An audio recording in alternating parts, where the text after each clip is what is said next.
Leonardo's back with another goatee as Dom Cobb. He's a specialist in going into other people's dreams and stealing ideas. That seems to be like the new crime of the future. What's that, having a goatee? No, not having a goatee. That's always a crime. So, Inception is obviously, it seems like everybody's seen it already, and some of us more than once.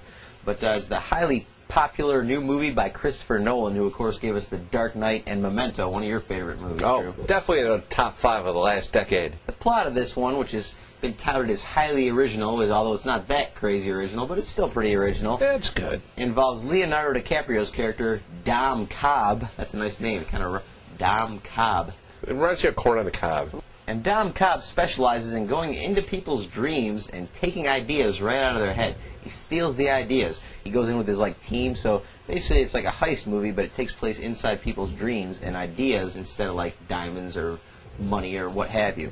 So they get a new client played by Ken Watanabe, who says he doesn't Say that 3 times fast. That's true. It's about as good as Dom Cobb. Now, he wants them not to go in and steal an idea, but he wants to go in and plant an idea in somebody's head. This is very difficult. It's called Inception, which fortunately is the name of the movie also. So that is fortunate. It works out good. So this job is seemingly impossible. It's very hard to plant an idea in someone's head, so Leo says. But the catch is, if he does it, he gets to go back to the United States and see his kids, which he hasn't seen in years. He's been exiled for supposedly murdering his wife. A wife played by Marianne Cotillard. Cotillard, I like that. A lovely French actress who plays his wife here in dreams, flashbacks, what have you. And so, Leo, he decides, I'll do it. I want to get back and see my kids. So he assembles his team, just like every heist movie has their team. Now, the new member, there's always a new member to the team they recruit. That's what makes it a movie. Is Ellen Page, Juno herself. And, she's all grown up and not pregnant. It's true. She's lost that baby weight and looking good, although I still kept thinking of Juno when I saw her in this. It was a little distracting. Yeah, she's screwed for life with that one. And she's the one who designs the dreamscapes that they go into. See, they need somebody to design the dream, and then they bring in that person's subconscious. It's all kind of very complicated. Oh, yeah, you got to think about that for a little bit. It's not one of those that you can just kind of go to the bathroom, you're going to come back and be, or then again, maybe you can, because you won't really... Depends if you care or not. Yeah, that's true. That's a good call. Now, the person whose mind they have to enter and plant this idea in is Mr. Fisher, played by Cillian Murphy, or maybe it's Killian Murphy, or maybe that's just a beer I used to enjoy. I still enjoy it. So their job is to go into Mr. Fisher's brain and implant the idea to dismantle his father's company, just take it apart, so that Ken Watanabe's business can flourish and he'll have the empire, he'll have the monopoly on that thing. Now, along the way, we find out more things about Leo's character, such as, he used to have a wife and she's now deceased somehow, and there's some trauma going on with that he can't seem to let go. She always comes back in his dreams. Now, this movie, it's been hailed as just one of the most original, kind of a masterpiece of the decade. I wouldn't go quite that far with it, Drew. No, me neither. But I have liked all of Christopher Nolan's films up so far, and this one is no exception. I think he does a great job with... to me, the early stuff, a lot of people thought this was the most tedious, but when he was setting up the rules and explaining them to Ellen Page's character, I thought these were the, pretty engaging scenes, and then, then when it got into the actual heist, it's kind of just one long action scene at the end. Yeah, too long almost. Now, there's a whole lot of tilting going on in this movie, everything's always tilting around, and sometimes I was confused as to whose dream we were in, or who was the actual person dreaming, it wasn't always that easy to follow, but for the most part, they kept it comprehensive, and I had a good time with it. There were some good action scenes, although some of the action scenes, particularly those on the ski slope. Oh, you thought those were... I would have went for the ones in the van myself. Well, no, that's I think they were just... they seemed a little... far-fetched? Not to fit in with the rest of the movie, I don't know, but I guess the whole thing with dreams...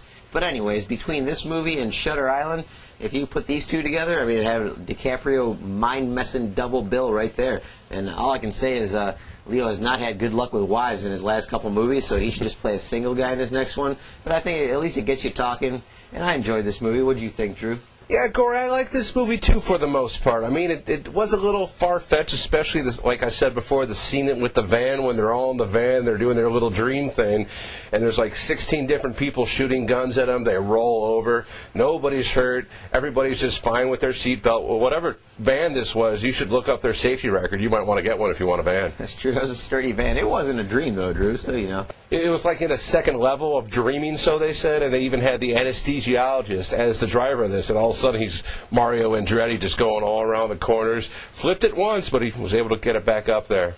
That's true, but didn't you think it was kind of cool how, you know, they had the different layers of dreams and how one thing entirely Yeah, I thought that was cool, but it was just that van scene that threw me for a loop there. I just did not buy that. Well, you know, obviously there's things that's the one flaw I could see. I mean, if you don't want to think about your movies, I highly recommend you don't see this movie, because this movie will make you think. It'll make you think or you'll just tune out. I think it's more about the characters and the plot, and really almost kind of a sad love story in a way, kind of like Shutter Island. And we should also mention that Michael Caine has a small role as Leonardo's dad, who's a professor and who seems to have been the one that taught Leo how to go into people's dreams, and also is the one who gives him Ellen Page's character. She's like a student of his in physics. Oh, yeah, but he was only in it for, what, a minute and a half? That's true, but he established himself in those scenes like a great actor. Picked up his $250,000 and left. Yeah. Judging by the dollar show scale, is this movie worth $1? What would you say? I'd have to give this a hell yeah. It's definitely worth your $1. If you want to go in there and be stimulated intellectually, this is the way to go. I'm going to agree with you on that one, Drew. Let's just jump on the bandwagon for this one. A lot of people, there's some people on the non-side of this saying this movie's all a load of crap. Yeah, I'm not saying you jump on the bandwagon. You take it for what it's worth. I mean, you got to think about this movie. If you don't, you're not going to get it. Well, I hear you. I'm also going to give this movie a hell yeah. It's definitely worth your $1. Oh, definitely. I mean, you could see this thing for a couple dollars and still $3.50. Still get your money's worth, but for $1, hell yes, it's worth your $1. I say you go out and see it. Like you said, you're going to think about it. You're going to discuss it afterwards. Oh, definitely. And the ladies seem to like Leo, and then, you know... And then you get yourself a movie. I mean, there's not a lot of blood or violence or something, but it's a good story. Good story, good characters. Go out and see Inception. And for this week's I'll Rent That for $1 movie, I'm going to have to go with 1995's The Basketball Diaries, starring Leonardo DiCaprio and Mark Wahlberg. Yeah, that's when he used to drop his pants all the time. Remember that? I don't want to mess with him, though. He might beat me up. He would. Leave you for dead. And this movie takes place in Brooklyn, where Mark and Leonardo DiCaprio hang out with a couple other guys, and they play basketball because they go to the same high school. And, you know, they're pretty good basketball players when they start off.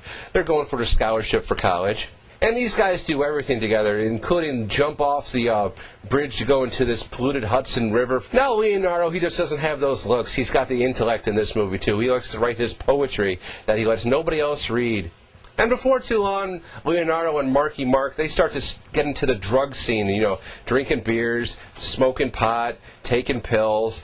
And they decided to do this before the basketball game one night, and they're trying to find the uppers because they were on a bender for like the last week, and they're trying to get up for this game. I've had that problem. So they can't figure out which ones the uppers are, so they end up taking the downers. Oh, that's a mistake. Yes, it definitely was a mistake. They go out there, they can't pass, they can't shoot, they can't even dribble. They could barely stand up. Well, they can dribble if you mean drool.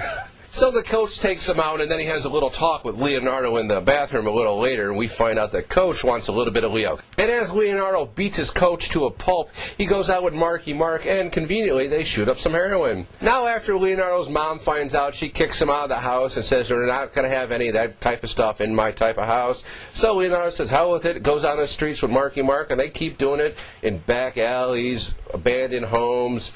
Now, for me, this is one of Leonardo's most dramatic films. I mean, this was in 1995, before Titanic. I actually think this helped him get that role myself. So if you want a good, nice vintage pick with Leonardo in the lead role, I highly recommend The Basketball Diaries. Go out there and rent that. That's an interesting pick there, Drew. Well, it's a good pick. Yeah, I think I enjoyed this movie, too, you know. Yeah, I mean, it's not the best story in the world, but the acting, pretty damn good. The acting was good. I think the acting saved it. And you got to mention, you know, Lorraine Bracco plays his mother, and you've got Juliette Lewis as a hooker in this thing. Yep. Bruno Kirby, I believe, right, is the gay basketball coach, the guy from City Slickers. I didn't look that one up. Yeah, he was. You're right. He looks just like him. It was him. Yeah, Juliette Lewis in this movie, she's like the person begging them for money in the beginning, but at the end, she gets her one-ups on him. That's true. It's one of those kind of. I mean, the movie kind of does follow that predictable formula of going into the, hitting your bottom with drugs and then coming back from it. Yeah, based off a true story, by the way. That's true. We should mention Jim. This is based on Jim Carroll's. His notes he left. His notebook. This was a good movie. Definitely kind well of played. Showed you Leo's acting chops in an early time. I don't think it's really a bad movie.